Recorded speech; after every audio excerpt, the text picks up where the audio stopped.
গত বছরের ৭ অক্টোবর হামাসের নজিরবিহীন হামলার পর একের পর এক প্রতিবেশী ভূখণ্ডে হামলা চালিয়ে উত্তেজনা বাড়িয়েছে ইসরায়েল। ফিলিস্তিনের স্বাধীনতাকামী সশস্ত্র সংগঠন হামাসের পর লেবাননের হিজবুল্লাহ, ইয়েমেনের হুতি এবং শেষ পর্যন্ত ইরানের সঙ্গে ভয়াবহ সংঘাতে জড়িয়ে পড়েছে ইহুদিবাদী দেশটি। তাদের পক্ষে ব্যাপক সমর্থন রয়েছে মিত্র রাষ্ট্র যুক্তরাষ্ট্রের। বিশ্লেষকদের মতে বাইডেনের ভূমিকার কারণে মধ্যপ্রাচ্যে দীর্ঘ শঙ্কিত বৃহত্তর যুদ্ধ এখন অনেকটাই পরিষ্কার হয়ে গেছে, আর এতেই শঙ্কিত হয়ে পড়েছে বিশ্ববাসী, আতঙ্কিত বিশ্ব মানবতা।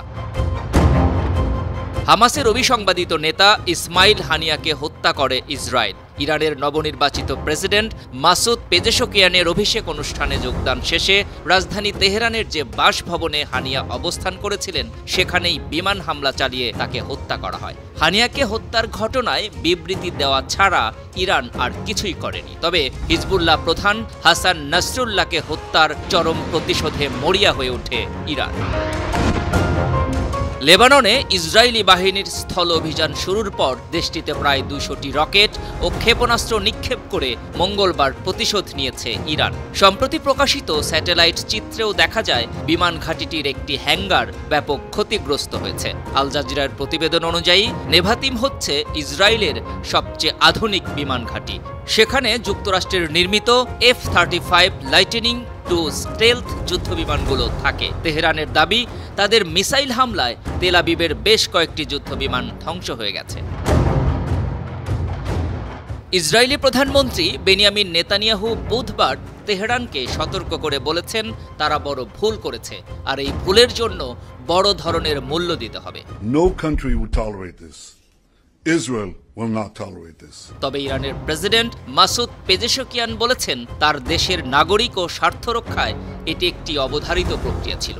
چه میدونم هر کی یه حرفی بزنن دعوا بین شیعه ها را بندازن دعوا بین سنی ها دعوا بین قومیت ها। এই পরিস্থিতিতে মধ্যপ্রাচ্য সংকট নিয়ে গতকাল জরুরি বৈঠকে বসে নিরাপত্তা পরিষদ।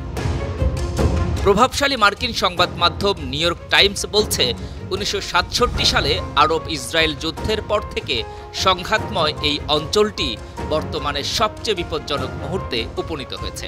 এখন বিশ্ববাসীর প্রশ্ন, সংঘাত কতটা বাড়তে পারে? যুক্তরাষ্ট্র এই সংঘাতে আরও সরাসরি জড়িত হবে কিনা? গত কয়েকদিনের ঘটনা প্রবাহ একটি টার্নিং পয়েন্ট হতে পারে কিনা? বাইডেন প্রশাসন বলছে ইরানে পাল্টা আঘাত করার অধিকার ইসরায়েলের রয়েছে। তবে তেল আবিবকে সতর্ক করে ওয়াশিংটন বলছে তেহরানের পারমাণবিক স্থাপনায় সরাসরি হামলা করলে তাতে সংঘাত নিয়ন্ত্রণের বাইরে চলে যেতে পারে। বিশ্লেষকরা বলছেন ক্রমবর্ধমান উত্তেজনার ফলে শঙ্কা জাগছে যে গাজায় ইসরায়েলের যুদ্ধ শেষ পর্যন্ত এই অঞ্চল জুড়ে সর্বাত্মক যুদ্ধের দিকে নিয়ে যেতে পারে। ইসরায়েলের ক্রমবর্ধমান সহিংসতা যুক্তরাষ্ট্রের নির্বাচনের আগে প্রেসিডেন্ট বাইডেনের নীতিকে জটিল করে তুলেছে। যুদ্ধ বিস্তৃতির বিরোধিতা করা সত্ত্বেও বাইডেন প্রশাসন গাজা, লেবানন ও তার বাইরে ইসরায়েলের হামলার প্রতিবাদ করছে না। বিশ্লেষকদের দাবি, বাইডেনের এখনও কিছু করার ক্ষমতা রয়েছে, কিন্তু তিনি তা ব্যবহার করতে ব্যর্থ হয়েছেন। বরং তার নির্দেশে মার্কিন সেনারা ইসরায়েলকে সর্বাত্মকভাবে সহযোগিতা করছে। এখন ইরান ইসরায়েল যুদ্ধ বেঁধে গেলে মার্কিন সৈন্যরা যে তেল আবিবের পক্ষে অস্ত্র ধরবে এটাই স্বাভাবিক। এমনটি হলে ৫৭ বছর পর ইসরায়েলের বিরুদ্ধে ফের সর্বাত্মক যুদ্ধে জড়িয়ে পড়তে পারে গোটা মধ্যপ্রাচ্য। আন্তর্জাতিক ডেস্ক, ৫২ টিভি।